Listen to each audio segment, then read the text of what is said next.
Bueno, 9 en punto de la mañana y estamos recibiendo en Arriba Gente al senador nacionalista Jorge Larrañaga. Doctor, ¿cómo le va? Buen día. Muy buenos días, Humberto. Muy buenos días, los amigos.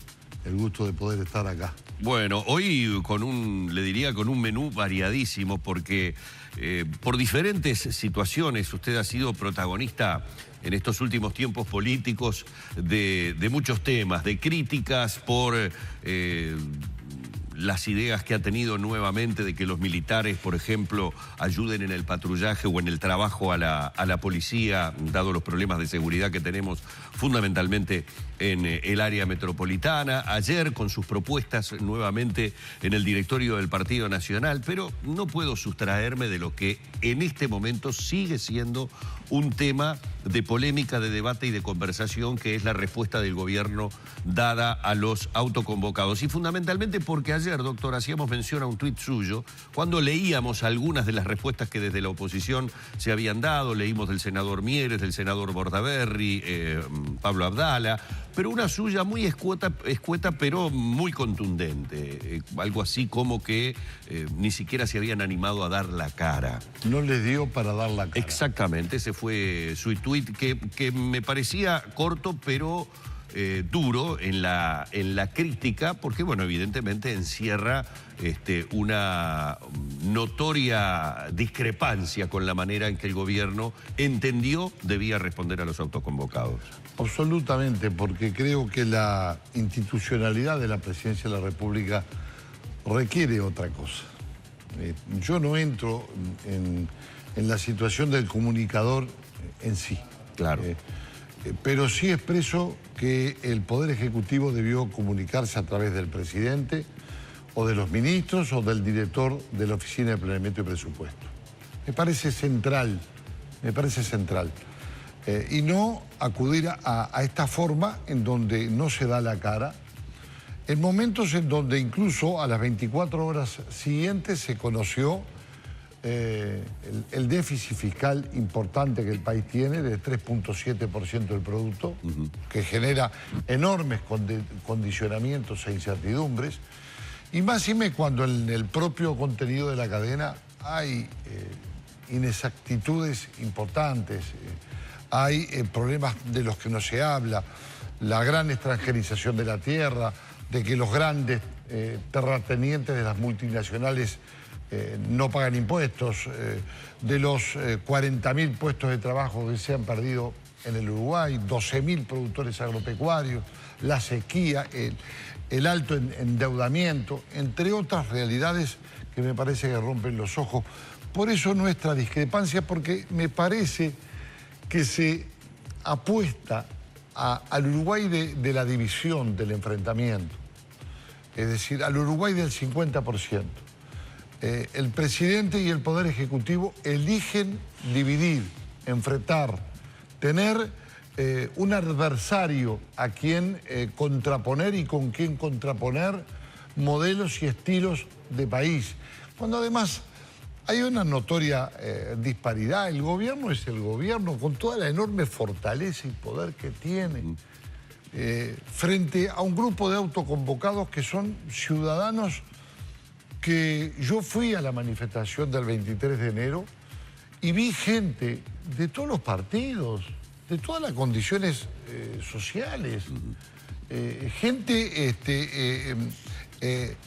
que me extrañó verla ahí, gente trabajadora, gente humilde, gente con muchos recursos económicos, medianos, gente de la ciudad, gente del campo.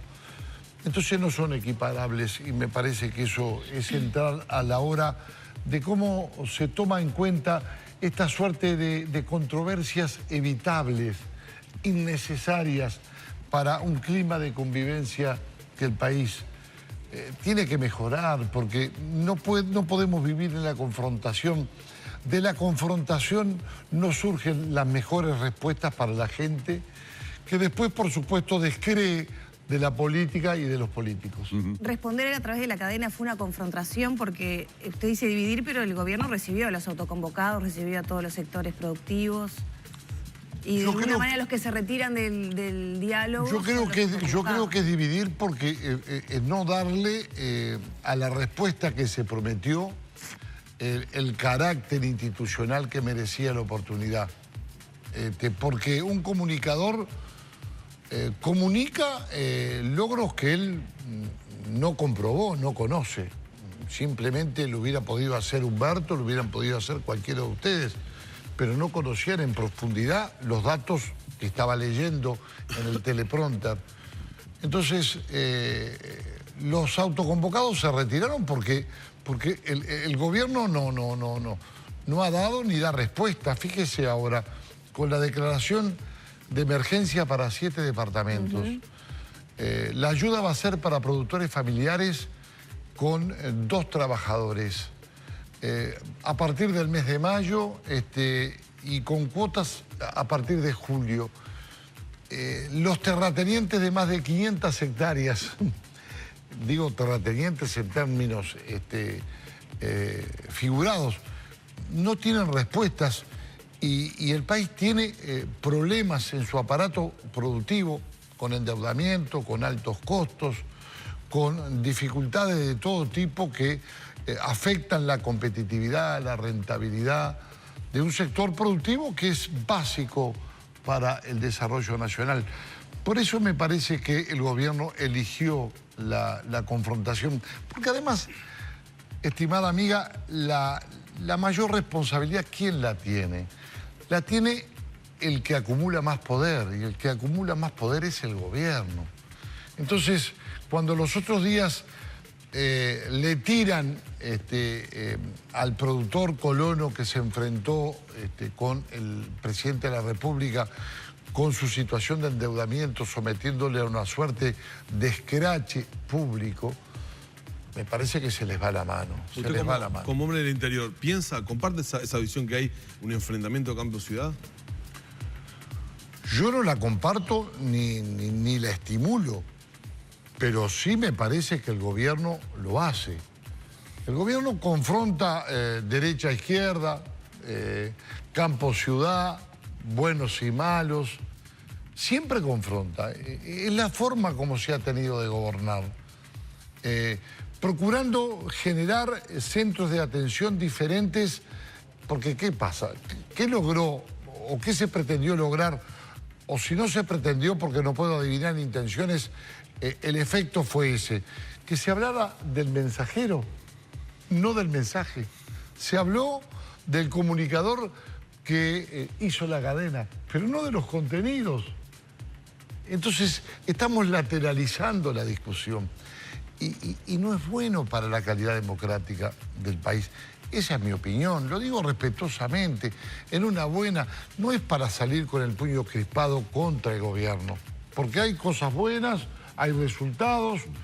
Yo no voy a negar todo, no soy un negador serial, pero me parece que se ha fallado en educación, se ha fallado o se viene fallando en seguridad ciudadana. Es alarmante la situación que se niega, pero que existe, de barrios que están sitiados. Ya que está entrando en el tema seguridad, vamos a hablar entonces de lo que usted ha propuesto en las últimas horas respecto al tema seguridad. Es un tema que usted ha tenido como frecuente en su agenda de plantear alternativas y propuestas.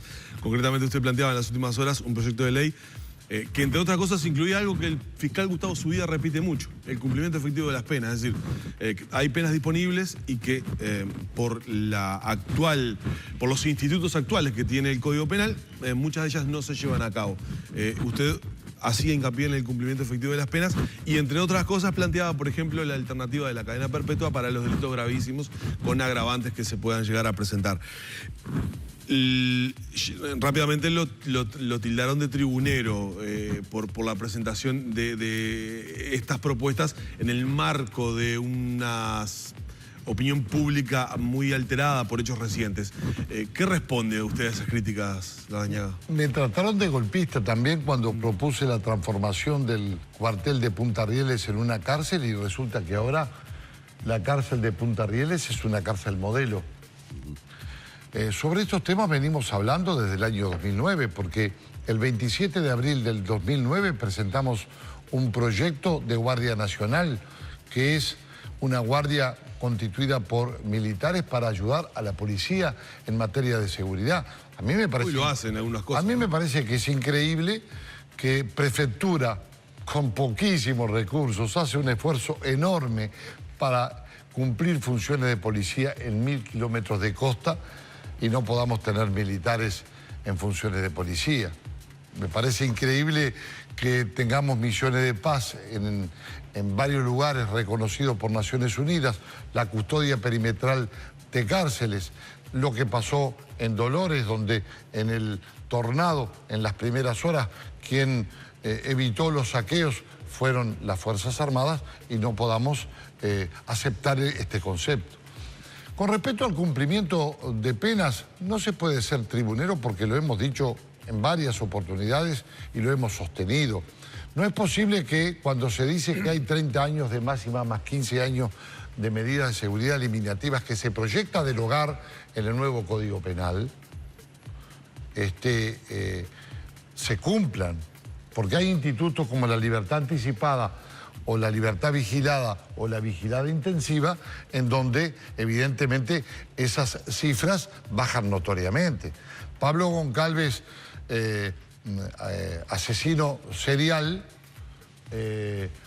fue condenado a 30 años porque no había medidas de seguridad eliminativa y se ahorró 6 por determinados institutos que lo beneficiaron. Entonces, cumplimiento de las penas para determinados delitos, nosotros proponemos que todos esos institutos liberatorios de la pena no rijan y que la cumplan integralmente.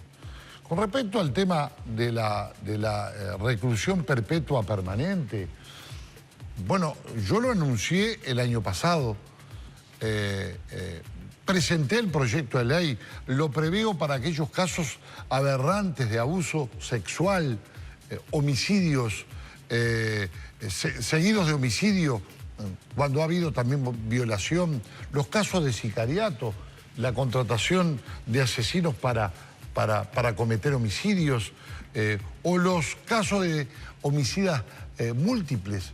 Es decir, esa gente que no es irrecuperable, como el sujeto que lamentablemente demoraron tanto tiempo en apresar y que costó la vida de la muchacha del supermercado. Se dice que es un resabio antiguo, pero no. Los países europeos... lo dijo el director de la Cátedra de Criminología de la UNLAB. Perfecto, pero hay otros penalistas que... Que es una práctica medieval. Hay otros penalistas que no lo indican, pero entonces una práctica medieval...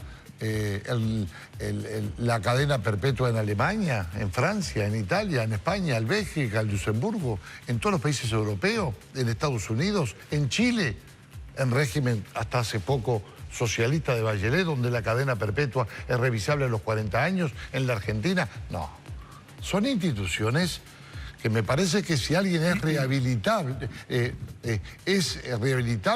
bueno, me parece perfecto el cumplimiento de la Constitución. Ahora, si alguien no es rehabilitable, si alguien no puede ser rehabilitado, como lo han dicho especialistas con respecto a determinados criminales, bueno, no es posible que estén en sociedad, no es posible. Se le dan las garantías de que pueda ser una reclusión perpetua revisable y eso lo aleja de la inconstitucionalidad. Yo discrepo con esa suerte de que la inflación punitiva o el facilismo punitivo termine no teniendo ningún resultado, porque, por ejemplo, le cito el delito de copamiento, que es privación de libertad más rapiña, fue instalado en el año 2005. En ese momento hubieron 160 copamientos. Pasaron los primeros años de aplicación del delito de copamiento, bajó 30%, y el año pasado, en el primer semestre, hubieron 15 copamientos, hasta donde conocemos. Entonces, no es así eso, que se repite y se repite y se repite, de que el incremento de las penas no disminuye la comisión de los delitos. No es demostrable eso. Y la cátedra yo la respeto y los catedráticos y estudiosos los respeto, pero también hay que respetar que la última ratio, la última frontera muchas veces es la ley penal. Es la ley penal, que hay que adecuarla a los tiempos que se viven. Hoy tenemos barrios... Bueno, tenemos un código del 34, ¿no? Un código penal que es del año 34. Ha tenido muchísimas... Con retoques, pero el código penal es del 34. Correcto, pero ha tenido muchísimas modificaciones. Hoy tenemos barrios que están copados por el narcotráfico. Que vienen y te dicen, si no me das la casa, voy a tomar represalias con tu familia. Tenés que irte de la casa. Así han echado a cientos de familias de determinados barrios. Anda un video circulando por WhatsApp de la percepción clara de que alguna gente sabe de que la policía no los va a reprimir y por lo tanto ayer o antes de ayer o en estos días le dijeron cualquier cosa a un grupo de policías que estaban haciendo un procedimiento por una moto hurtada y querían llevarse a uno de un barrio. Se vio, mucha gente lo ha visto, mucha gente lo ha visto. Esa es la percepción. Los policías entran y salen de algunos barrios prácticamente a los tiros. O no pueden permanecer de noche. El PADO se nos dice como una medida excepcional. Pero está bien. Pero el PADO, ¿qué es? Patrullar. Bueno, ¿qué tiene que hacer la policía? Patrullar, vigilar, disuadir, prevenir. ¿Qué me vienen a decir que es espectacular el PADO? Pero no la pueden sostener. El Ministerio del Interior dice que los delitos bajaron donde se aplica el PADO. Pero bajaron... Bueno, eso de bajar, vamos a verlo, ¿no? Vamos a verlo porque cuando tenemos más de 20.000 rapiñas por año, cuando tenemos más de 300 homicidios por año, cuando la gente no denuncia los hurtos, algunos copamientos... Bueno, vamos a ver ese tema de la disminución de los delitos. Que haya disminuido, disminuye momentáneamente, pero al retirarse el patrullaje, bueno, barrios enteros quedan en manos de narcotraficantes, que tienen un armamento realmente muy alto y muy tecnificado y que cada vez es más peligroso. Ahora, doctor, esto está directamente ligado y emparentado con el tema judicial. Esto está directamente ligado y emparentado a lo que estamos asistiendo los ciudadanos ahora, que es un enfrentamiento entre los propios operadores judiciales, diciendo unos que el nuevo Código del Proceso Penal permite que no lleguemos a tiempo a capturar a los delincuentes, que deja mayor cantidad de delincuentes fuera de las cárceles, en un... digamos, intercambio, tengo que colocarlo también porque me parece oportuno, los dichos de la fiscal Gabriela Fossati de hace pocas horas atrás, un comunicado de la Fiscalía de Corte a propósito de esos dichos, en donde incluso la fiscal llegó a decir, creo que fue en Radio Carve, que tuvo estas declaraciones, de que era difícil realizar investigaciones que estuvieran vinculadas al poder, es decir... una cosa me lleva de la mano a la otra. De nada nos sirve, por ejemplo, tener una policía militarizada o ayudar a la policía en determinado tipo de... Si vemos que a nivel de la justicia parecería ser que, bueno, este nuevo Código del Proceso Penal o esta situación mantiene enfrentados y con diferencias muy importantes a los propios operadores judiciales. Bueno, mire, en primer lugar, creo que el tema de la justicia es un tema tremendamente importante. Siempre se ha expresado que la justicia ha carecido en muchos casos de recursos económicos como para poder aplicar las disposiciones legales. El nuevo código, bueno, presenta dificultades, en principio en cuanto a la aplicación, pero también tenemos que dar un tiempo para que una herramienta recientemente aprobada pueda efectivamente aplicarse y hay que hacer los máximos esfuerzos. Yo creo que discutir todo eso a nivel de lo que pueda ser la interna del Ministerio Público no me parece que le haga bien al Ministerio Público, con toda franqueza. Me parece que ahí hay que resolver porque esa suerte de conflictividad que se puede dar se da en el Ministerio Público, se da en el Ministerio del Interior. Muy mediática, además, hay que decirlo. Uno la percibe como muy mediática. O sea, se utilizan los medios para debatir, contestarse sobre determinadas cosas que uno como ciudadano termina percibiendo o creyendo percibir que estamos en medio de un caos.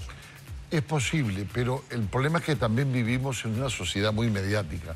Muchas veces nos contestamos entre los políticos a través de Twitter o entre los periodistas mismos, entre ustedes mismos se contestan y discuten entre ustedes. Entonces, a veces es una herramienta compleja porque si eso lo toma un juez o un fiscal para tener su derecho a exponer lo que piensa, eso puede complejizar el tema, O como lo hace el presidente Trump en Estados Unidos, que vaya, qué problemas les trae, sin ningún tipo de duda. Pero hay que analizar eso, hay que hablar, hay que discutir para buscar también que la justicia, como un poder judicial independiente,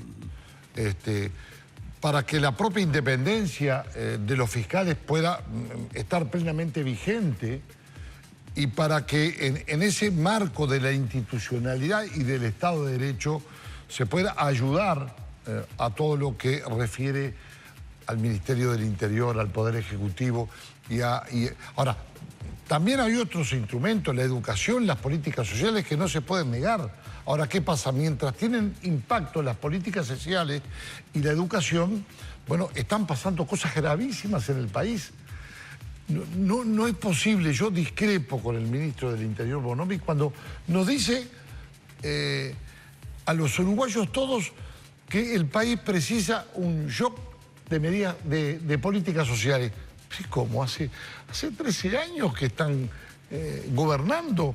Y el ministro del Interior se entera ahora de que hay que apelar a ese tipo de medidas para colaborar en el tema de la realidad incremental de violencia en una sociedad violenta en donde la amenaza del narcotráfico no se está midiendo ni dimensionando hoy, cómo está perforando la sociedad. Y generando enormes problemas en todo el país. Lo que pasó en Minas los otros días es escandaloso. Hubo una suerte de toque de queda en Minas, donde la policía aconsejaba a los vecinos no salir a la calle, donde había gente que salía en camioneta, como en México, con metralletas y con armas, patrullando a su manera en su enfrentamiento con la otra barra. Entonces, yo creo que hay que atajar esas cosas. Hoy no, yo percibo, y los delincuentes perciben, y la gente percibe, que la policía no tiene la autorización para ejercer la autoridad. La policía no se siente respaldada. Hoy si en un operativo frente a un desacato, frente a un tumulto, frente a un intento de asonada, frente a un arremetimiento de gente contra la policía tiene miedo de pegar un palo. Y esto es real, Entonces se retira. ¿Y quién gana? Gana el envalentonamiento de esos referentes en algunos barrios que se creen dueños del barrio y la gente honesta se siente presa en esos barrios.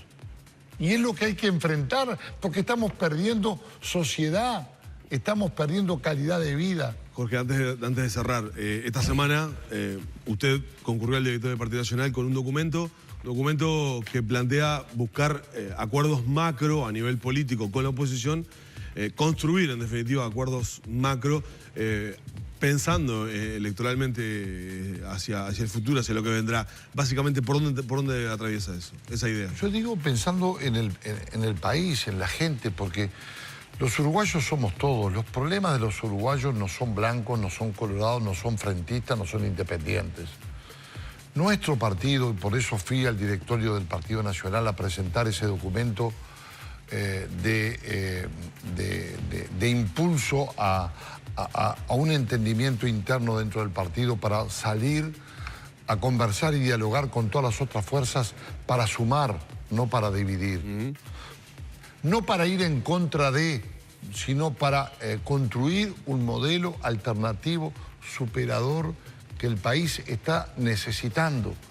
Superador a lo que tenemos. Y eso involucra en una gran tarea que en nuestro caso me parece que no podemos tener la pretensión soberbia de creer que solamente la podemos hacer los blancos, que tenemos que sumarnos todos, colorados, gente del Partido de la Gente. ¿Cuáles son las claves de esa propuesta?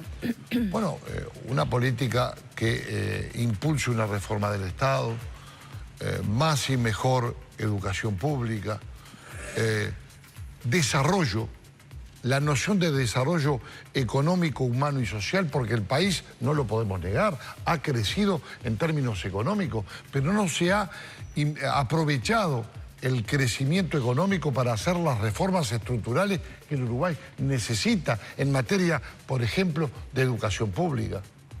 Hoy dan comienzo las clases de miles de botijas, pero la educación pública no está dando los resultados que los hijos de los uruguayos, paradojalmente, que menos tienen, necesitan y reclaman para poder superarnos y crear un círculo virtuoso de superación y crecimiento y de ascenso social. Entonces, esos ejes que pasan por los grandes temas del país deben ser parte de una propuesta que hable de una suerte de alianza para el progreso, de agenda para el progreso, para el desarrollo, que muestre al Uruguay anticipadamente y no en la cercanía de los eventos electorales donde todo es sospechable, porque la gente después termina diciendo, sí, estos acuerdan porque falta poco tiempo para las elecciones y generamos la sospecha del acuerdo por alcanzar el poder. Y a mí me parece que el poder vale y se justifica si se pretende obtener para construir una sociedad que avance en igualdad, en justicia, en oportunidades, en desarrollo. Y me parece que eso es vital. La condición de servicio público, el represtigio del accionar de la política y de los políticos, donde se está fracasando y tenemos que tener alertas, porque no hay democracia sin políticos, no hay democracia sin partidos. Cuando no hay partidos y cuando no hay políticos, sabemos que tenemos dictadura. En esto tenemos que tener mucho cuidado de no apedrear el rancho en el que estamos todos, de no hacerle un agujero al barco en el cual vamos todos. Y no es que quiera acudir a la complicidad del silencio para manejar lo malo que a veces se hace desde la política, pero sí buscar ser mejores, que eso me parece que es un objetivo fundamental. Y ya para terminar, usted presenta este documento que pretende unificar, pero la interna del Partido Nacional viene con sus divisiones, ¿no? ¿Cómo ve la interna de cada año que comienza? Una cosa son las divisiones legítimas de los sectores, que me parece que está muy bien que el partido tenga fortaleza con muchos sectores. A mí eso no me preocupa. ¿No le preocupa perder apoyo a la interna? No, porque los apoyos, yo estoy convencido que en la próxima elección van a ser de los candidatos directamente con la gente. A mí me parece que está muy bien que se formen grupos, porque eso va a hacer a una sinergia de trabajo, de convocatoria que precisamos. Los partidos tradicionales no podemos quedar anquilosados por la reforma constitucional del 96, que acentuó el poder de las cúpulas y de los grandes movimientos por encima del esfuerzo de dirigentes medios en todo el país. Entonces, que hayan muchos movimientos, muchas precandidaturas, a mí me parece que tiene que entusiasmarnos en el marco de la diversidad, encontrar la unidad y hacer de la unidad del partido algo mucho más conceptual, programático, que pase por encima de los personalismos para priorizar ideas y propuestas y proyectos que enamoren, encanten y rescaten y resuelvan problemas que la gente hoy está reclamando. Doctor, como siempre, agradecerle la amabilidad, los minutos que nos ha dispensado en esta mañana aquí en Arriba Gente. Muchas gracias, amigos, muchas gracias.